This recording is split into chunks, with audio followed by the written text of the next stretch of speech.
Welcome to TechnoViews, a new series of podcasts with major figures in the humanities and social sciences on topics at the intersection between technoscience, culture, and society in Asia and the world. My name is Jun Zhang. I am an assistant professor at City University of Hong Kong. In this podcast, it's our pleasure to have Dr. Gonçalo Santos from University of Coimbra in Portugal. Dr. Santos is a social culture anthropologist who has done extensive research on family, technology, and social transformation. His latest publication is Chinese Village Life Today, Building Families in an Age of Transition, with the University of Washington Press in 2021. Hi, Gonçalo. Welcome to TechnoViews. Hi, June. Thank you so much for your invitation. It's a pleasure to be here. Congratulations on your book. I really enjoy reading it. I'm quite curious while I'm reading your book. What drove you, a foreigner who had spent his life in cities, to the countryside in China in the late 1990s? Why not stay in cities like Guangzhou or Shenzhen? What in the countryside intrigued you? Well, at the time, the late 90s, I was in my 20s. I was looking for an out-of-the-box fieldwork experience that completely challenged my own sort of normative understandings of everyday life. And at the same time, debates on Chinese society within the anthropology of China still were under the influence of earlier studies on Chinese rural society, amongst which I would probably highlight a famous book by Chinese anthropologist Fei Xiaotong, Xiangtu Zhongguo, Earthbound China, in which she sort of makes the case that, Chinese society is fundamentally rural, and if you want to understand China, Chinese civilization, you have to make sense of Chinese rural society as well. But by the late 90s, many things had changed in China, and so I kind of wondered as I entered into a newly opened, engaging with the global capitalist system kind of China, what happened to face earthbound China in this new kind of environment? How is rural society being transformed in the face of fast-paced industrialization, urbanization, and also globalization? What kind of transition was occurring in the countryside? And of course, one obvious transition to someone coming to China was the growth of the city environment. I mean, the increasing subordination of the national economy to urban growth and development, and the role the countryside played in feeding that development with cheap labor and cheap resources.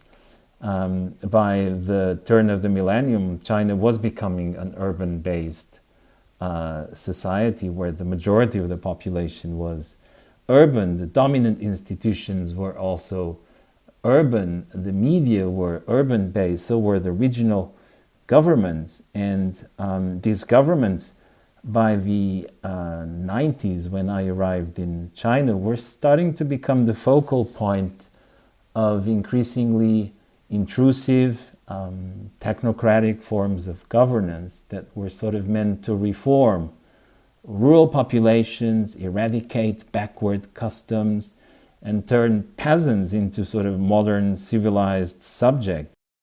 So why should people care about village life today, since you just mentioned China today is rapidly urbanizing?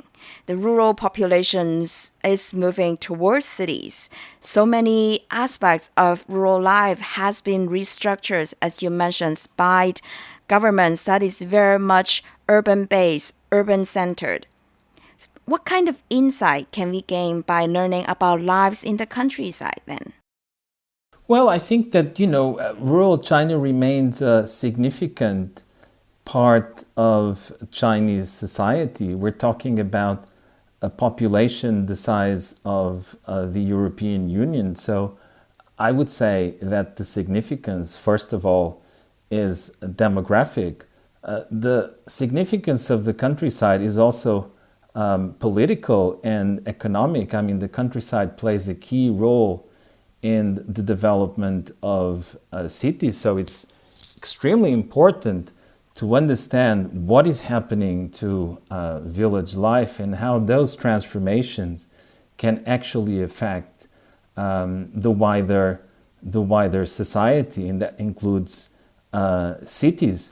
China, I make the case in my book, has been undergoing a technocratic transition, and by that I mean that the government and other organizations, societal organizations, have been engaging, pushing for programs of societal reform that are based on notions of scientific planning and management, that are based on, quite often on one-dimensional developmental goals. I mean, my book looks at the different aspect of this different aspects of this technocratic transition. Each chapter focus on a different aspect of this technocratic transition, from housing and spatial mobility to family planning, childbirth, parenting, personal hygiene and public sanitation, also ethics and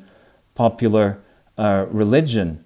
I mean, one of the findings of the book is that although this technocratic transition has not completely destroyed local frameworks of governance based on kinship and territorial affiliations, it has weakened significantly these frameworks, leading to an increasing sense of fragmentation in the countryside and also a sense of loss of autonomy that will have important implications for the future governance of China. Well, it's very interesting you keep using the word technocratic. In fact, the one key words in your book is technology. When people talked about the countryside, they would probably think about rituals, agricultural, authentic lifestyles, so on and so forth. Technology is not exactly what many people would associate with the countryside. So why technology? What do you mean by technology? Well, I think technology and technocracy are two words that are very closely related. In the book, I use technology as a way to talk about the rise of increasingly powerful technocratic forms of governance. I mean, what do I mean by technocratic forms of governance? They are forms of government that use science and technology as major sources of authority. And of course, the Chinese government has long defined science and technology as a key principle of governance. But I think the alliance between bureaucracy and technocracy in China has become particularly powerful in the last 4 decades. We can see this by the reach of programs of reforms. I mean, take the example of childbirth that I give in my book. The first programs of childbirth reform, childbirth medicalization in China go back to 100 years ago. But, percentage of women giving birth in hospitals was still very low. We had to wait really towards the end of the century, of the 20th century, to have the majority of Chinese women giving birth in hospitals. This suggests that we are now fully living in a technocratic society, a society dominated by science and technology.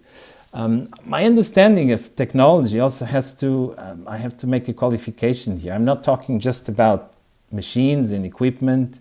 I'm not just talking about, applied forms of science. I'm not using the term technology in this sort of more conventional and sort of narrow sense, too centered on ideologies of innovation. I'm drawing on critical conceptualizations of the notion of technology coming from science and technology studies, STS scholarship.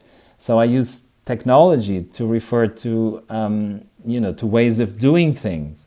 And I use the notion of socio-technical systems in the sense of assemblages of things, people, ideals, artifacts, machines, non-human beings, assemblages that are meant to secure some kind of result. in the conduct of everyday life. I think socio-technical systems are everywhere in everyday life.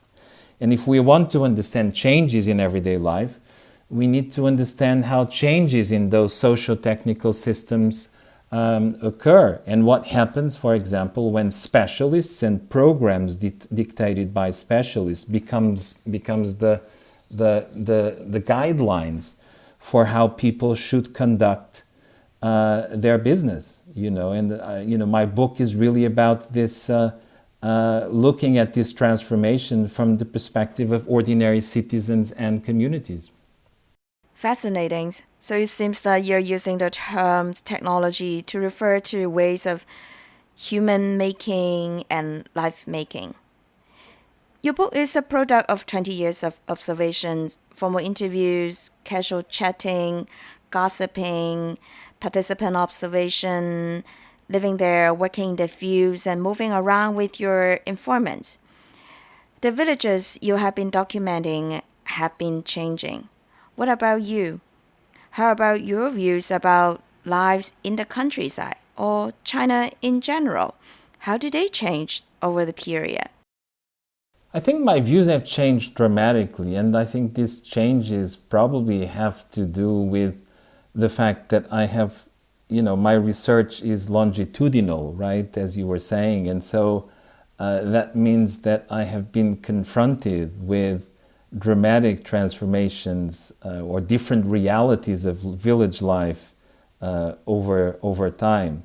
I mean, I've experienced a dramatic shift from a modality of sociality in which villagers hang out every day, during the night, chit-chatting, a lot of gossip, intense exchanges, face-to-face exchanges, and so on and so forth, to a more translocal modality of sociality, whereby people hang out together, maybe 2 or 3 times a day, face to face, in moments of ritual and so on. So my observation and confrontation with declining structures of tight-knit solidarity have probably prompted me to move from a more sort of romantic view of the countryside to one that is more and more focused on processes of disruption and enemy, which are really part of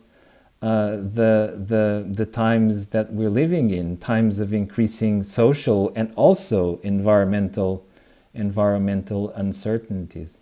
Talking about changes in a period of over 20 years sounds almost like a bit cliche.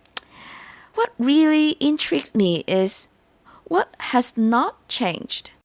Yeah, that's an interesting question. I think that one of the things that has not changed, for me, it strikes me, is the persistent gap and institutionalized divide between rural and urban areas.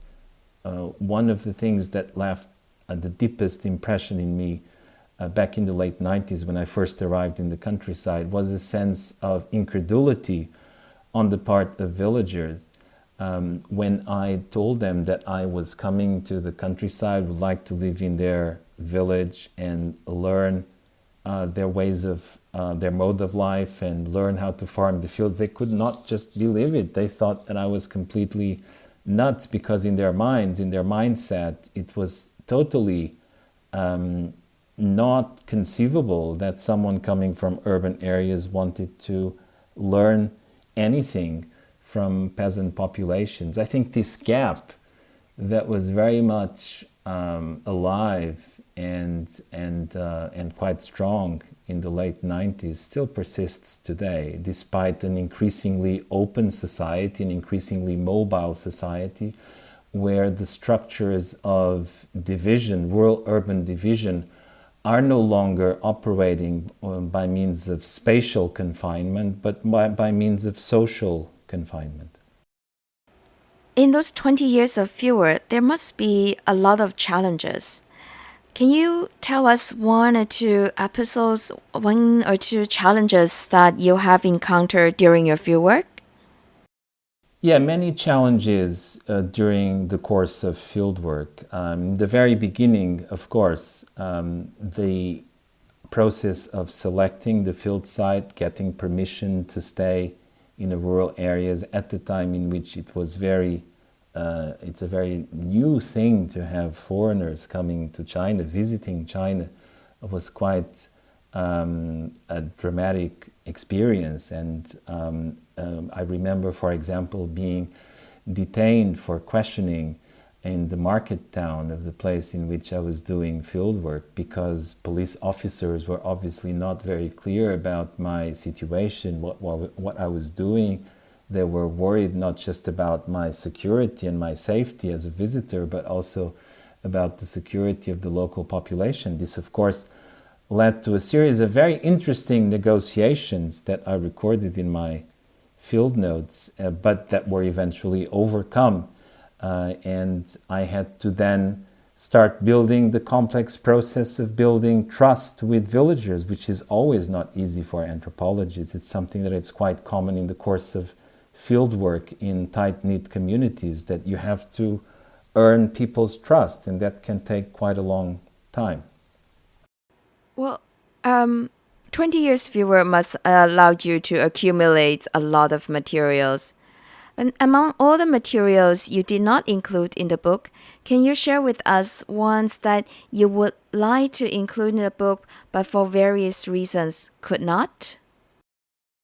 I think two things come to my mind at this moment. I mean, one would be to include more reflections or critical reflections on practices of governance and even different levels of government, local and central, coming from peasant populations, from villagers, and to kind of tease out the implications of these critical remarks. I could have included these remarks, and to some extent I have included some of these critical remarks, but I would like to explore more of these criticisms in a future writing project. Another thing that I would like to include, and could not for reasons of space really, to bring to the text a more vivid descriptions of interactions as captured, for example, in field notes that I wrote in the course of fieldwork during the last 20 years. I would have liked to include these vivid descriptions because I think they help capture a little bit better the complexities of doing fieldwork, and also the anecdotic kind of elements involved in interactions between the anthropologist on the one hand and his or her interlocutors in the field.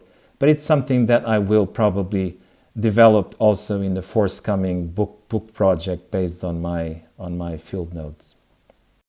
Well, I really look forward to reading your next book. Thank you very much for sharing with us today, Gonçalo. Thank you so much, Jun, once again for the invitation. It was lovely to talk to you.